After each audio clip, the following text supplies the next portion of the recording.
السلام علیکم ناظرین، آج ہم بات کریں گے یہ جو آج کل آپ کو پتہ ہے گرفتاریاں جو ہو رہی ہیں، تو سابق حکمران کہہ لیں، ان کی جو گرفتاریاں جیسے فواد چودھری صاحب ہیں، شیخ رشید صاحب ہیں، اس سے پہلے آپ کو پتہ ہے کہ شہباز گل صاحب بھی گرفتار ہو چکے ہیں، ٹھیک ہے نا جی۔ اب ایک بات کی سمجھ نہیں آ رہی کہ اس سے پہلے جب پاکستان تحریک انصاف کی حکومت تھی تو بہت ساری گرفتاریاں ہوئیں، بہت سے لوگ جو حمزہ شہباز شریف گرفتار ہوئے، احسن اقبال گرفتار ہوئے، احد چیمہ گرفتار ہوئے، اور یعنی کہ خواجہ آصف، شہباز شریف، نواز شریف، مریم اور بہت سارے، خواجہ سعد رفیق ہیں، خواجہ محمد رفیق صاحب کے جو صاحبزاد ہیں، دونوں سلمان اور سعد رفیق صاحب، وہ گرفتار ہوئے۔ اچھا، وہ کافی عرصہ تک وہ نیب کی حراست میں بھی رہے یہ لوگ سارے، لیکن وہ جب بھی اریسٹ ہوتے تھے یا 200 دن یا 10 دن یا 20 دن یا 50 دن یا 200 دن یا جتنا بھی ایک عرصہ وہ قید و بند میں گزار کر جب باہر آتے ہیں یا جب بھی عدالتوں میں پیش ہوتے ہیں، تو ہم نے یہ حالت کبھی بھی نہیں دیکھی ان کی، جو یہ آج کل جو گرفتاریاں ہو رہی ہیں۔ فواد چودھری صاحب اریسٹ ہوئے 2 دن یا 4 دن یا 7 دن کے بعد وہ واپس آ گئے، باہر آ گئے، تو کاشف عباسی کے پروگرام میں بات کرتے ہوئے آپ دیدہ ہو گئے نا، دل بھر آیا، رونے لگ گئے اپنے بچوں کی وجہ سے۔ اب بچے تو سب کے ہوتے ہیں، ان کے بھی تھے بچے جن کو یہ دو سال جنہوں نے جیلیں کاٹی، اور جو بے گناہی کی زندگی گزار رہے ہیں، جو بے گناہ ہو کے بھی وہ جیلوں میں اپنی وہ قید و بند کی صحبتیں برداشت کر رہے ہیں، بچے تو ان کے بھی ہیں۔ اس کے بعد یہ شیخ رشید صاحب، یہ عوامی لیگ کے بڑے گرجدار آواز رکھنے والے اور بے دھڑک بولنے والے، اور میں کیا کہوں، آپ سارا کچھ آپ کے وہ علم میں ہے، لیکن اب ان کی گرفتاری کے بعد یہ بھی ایک پولیس والے کو جپی ڈال کے یعنی کہ آہوزاری کرنے لگے۔ مجھے اس بات کی سمجھ نہیں آ رہی، شہباز گل صاحب وہ اتنا چیختے رہے، روتے رہے، اور ان کی حالت یعنی کہ وہ جو ان کے بیانات بھی آپ کی، یہ کیسے لوگ پارٹی میں رکھے ہوئے جو یعنی کہ یہ قیادت کے ساتھ کھڑے بھی ہیں، کھڑے نہیں بھی ہیں، اور جب کوئی مشکل وقت آتا ہے تو یہ ان کے آنسو نکلنے شروع ہو جاتے ہیں یا رونے شروع ہو جاتے ہیں۔ تو یہ ہم کن کے پیچھے لگے ہوئے ہیں؟ ہم کن کو سپورٹ کر رہے ہیں؟ ہمیں کوئی مضبوط لوگ کیوں نہیں ملتے جو چٹان کی طرح کھڑے ہوں، جو مشکلوں کو خندہ پیشانی سے ڈیل کریں؟ تو یہ قوم کیا پارٹی کی یا قوموں کی جو نمائندگی کرنے والے اس طرح کے لوگ ہوں گے جن کی یعنی کہ ایک دن کی پیشی کے بعد جن کے آنسو نکل آتے ہیں، یا 2 دن کی جناب عدالت میں پیش ہوں یا ریمانڈ کے بعد ان کی جو رونے شروع ہو جاتے ہیں اور وہ پوری دنیا دیکھتی ہے؟ کیا یہ ہے ہماری قیادت؟ کیا اس طرح کی قیادت ہونی چاہیے؟ دلیر ہونا چاہیے۔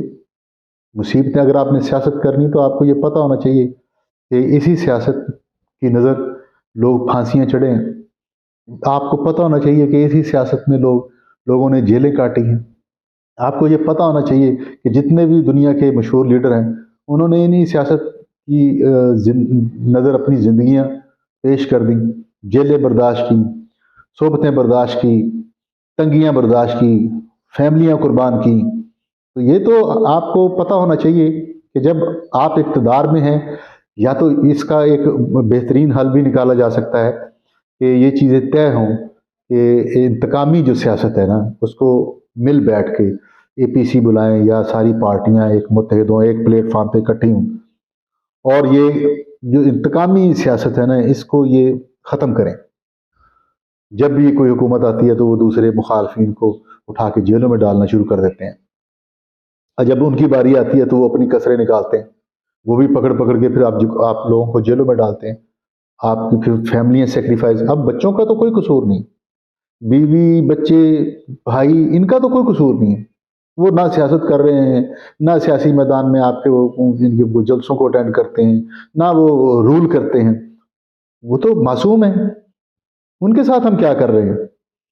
اگر خود برداشت نہیں کرتے تو ہم دوسروں کو آزمائش میں کیوں ڈالتے ہیں؟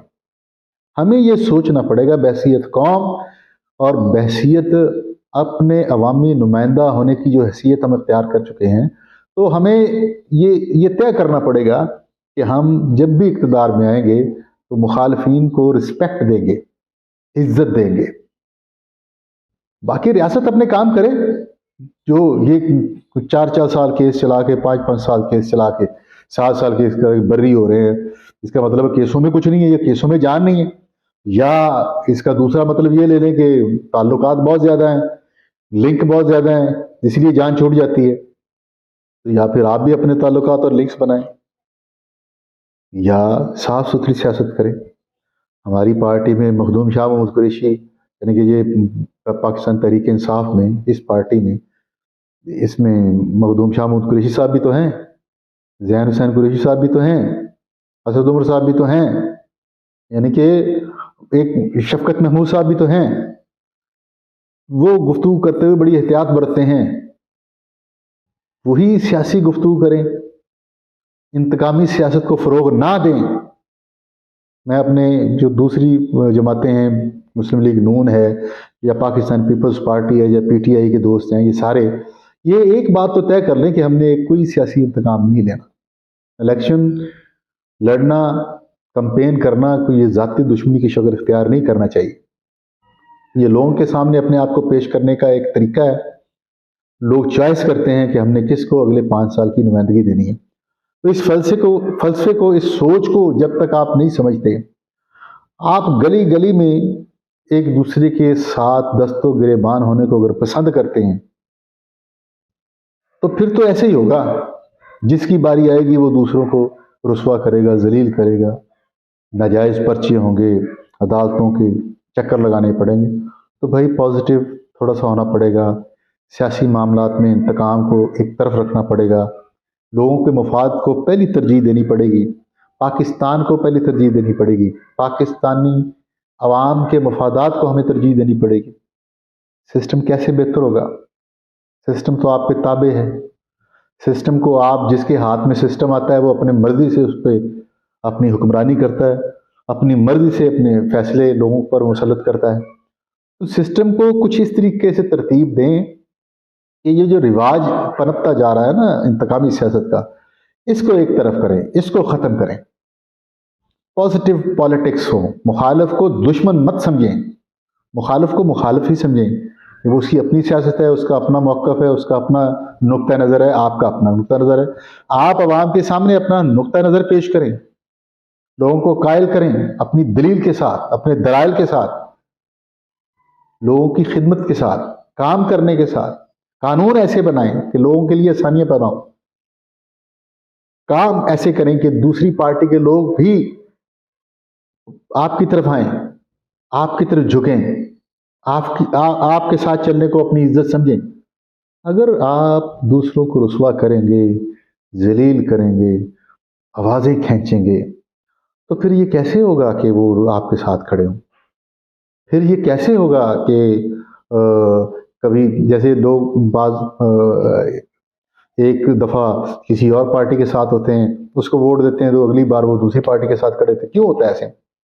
اسی وجہ سے کہ اس کو پالیسیاں پسند نہیں ہیں۔ اگر پالیسی مستقل مزاج اختیار کرے گی، اگر پالیسی میں جان ہوگی، اگر پالیسی میں عوامی مفادات کو ذہن میں رکھا جائے گا، اگر پالیسی میں ہم پاکستان کی ترقی کو آگے رکھیں گے اور اپنی سیاست کو پیچھے رکھیں گے، تو پھر ہی ہمیں ووٹ ملے گا، بجائے الزام تراشیوں کے۔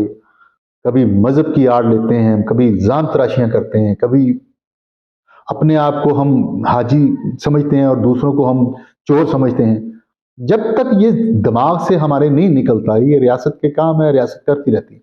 آپ لوگ ریاست کو سپورٹ کریں کہ دیانتداری سے کام کریں۔ آپ اپنی ذاتی دشمنیوں کو بیچ میں لے کے آتے ہیں، آپ اپنے ذاتی یعنی کہ معاملات کو بیچ میں گھسیٹتے ہیں اور اس کے بدلے لیتے ہیں۔ زمینیں، جائیدادیں، جب کوئی اقتدار میں آتا ہے وہ اس حساب سے کنٹرول اپنا بڑھاتا چلا جاتا ہے۔ اس میں کیا ہوتا ہے؟ عام عوام اپنے نمائندے کو بڑے غور سے دیکھ رہی ہوتی ہے کہ یہ جو 5 سال ہیں اس نے خدمت کم اور اپنی ذاتی خدمت زیادہ کی ہے۔ کوئی بات اداروں سے چھپ سکتی ہے، کوئی بات انتظامیہ سے چھپ سکتی ہے، کوئی بات ریاست سے چھپ سکتی ہے، لیکن جس علاقے کے آپ نمائندہ ہیں وہاں کے لوگوں سے آپ کی کوئی بات ڈھکی چھپی نہیں رہ سکتی۔ لوگ آپ کو جانتے ہیں، لوگ آپ کو سمجھتے ہیں، آپ کی پالیسیاں اور آپ کی جو کی ہوئی خدمت ہے لوگوں کی وہ آپ کو ایک دن یا عزت دے گی یا رسوا کرے گی۔ یہ ہار جیت کیوں ہوتی ہے؟ اس کے پیچھے یہی چیزیں کار فرما ہوتی ہیں کہ آپ نے اگر لوگوں کی خدمت کی ہے، لوگوں کے مسائل کو حل کیا ہے، ان کے گھروں پر جا کے ان کے دکھ سکھ میں ان کا ہاتھ بٹایا ہے، ان کے ساتھ کھڑے ہوئے ہیں، تو وہ کبھی بھی آپ کا ساتھ نہیں چھوڑیں گے۔ لیکن اگر آپ نے 5 سال حکومت میں صرف اپنی جیب بھری ہے، اپنے مفادات کو آگے رکھا ہے، اپنے بینک بیلنس بڑھائے ہیں، اپنے تعلقات کو بہتر کیا ہے، صرف اپنا ہی اپنا سوچا ہے، تو لوگ کبھی بھی آپ کو دوبارہ نہیں آزمائیں گے اور نہ آپ کو دوبارہ ووٹ دیں گے۔ ہماری پاکستانی عوام کی یہ خوبی ہے کہ خدمت کرنے والوں کو یہ پسند کرتے ہیں، اور جو خدمت نہیں کرتا، جو پاکستان کی ترقی میں اپنا کردار ادا نہیں کرتا، پاکستانی عوام اس کے پیچھے نہیں کھڑی ہوتی۔ جمہوریت کا مطلب یہی ہے کہ عوام کو حق حکمرانی دیا جائے۔ عوام کے حق حکمرانی کے لیے ہم سب کو اپنا کردار ادا کرنا چاہیے۔ پارٹی لیڈرز اور نمائندوں کو چاہیے کہ ذاتی جنگیں جو اپنی چھیڑ رکھی ہیں انہوں نے، ذاتی آپس کی جو گرفتاریاں ہیں، ذاتی مفاد کی جو جنگ ہے، جو لڑائی ہے، جس کی وجہ سے ہم عوام کو سیکریفائز کرنا پڑتا ہے، جس کی وجہ سے عوام کو ٹیکس پے کرنے پڑتے ہیں، ان کا کوئی مناسب حل تلاش کرے۔ آپ کی ذاتی لڑائیوں کے لیے، آپ کے ذاتی مفادات کے لیے، آپ کے ذاتی عیش و عشرت کے لیے عوام ٹیکس نہیں دے رہی۔ عوام آپ کو ٹیکس اس لیے نہیں دے رہی کہ آپ اپنے بینک بیلنس بڑھا لیں، یا عوام آپ کو اس لیے ٹیکس نہیں دے رہی کہ آپ اپنی ذاتی دشمنیاں اس میں برابر کریں، سیاسی گرفتاریاں کرتے پھریں، اپنے اندر کی آگ کو ٹھنڈا کریں۔ اس لیے نہیں عوام آپ کو ووٹ دے رہی۔ عوام ووٹ آپ کو دیتی ہے کہ آپ ان کے مسائل حل کریں، ان کے مسائل کے لیے آواز اٹھائیں۔ بس اس سلسلے میں آپ سے یہ ایک ریکویسٹ بھی ہے جاتے ہوئے کہ ہمارے اس چینل کو سبسکرائب کریں، لائک کریں اور اپنی آراء سے ہمیں آگاہ کرتے رہیں۔ سیاست عبادت کا نام ہے، یہی عبادت اختیار کرنی پڑے گی اگر ہم نے پاکستان کو ترقی دینی ہے۔ پاکستان زندہ باد، جمہوریت زندہ باد۔ السلام علیکم۔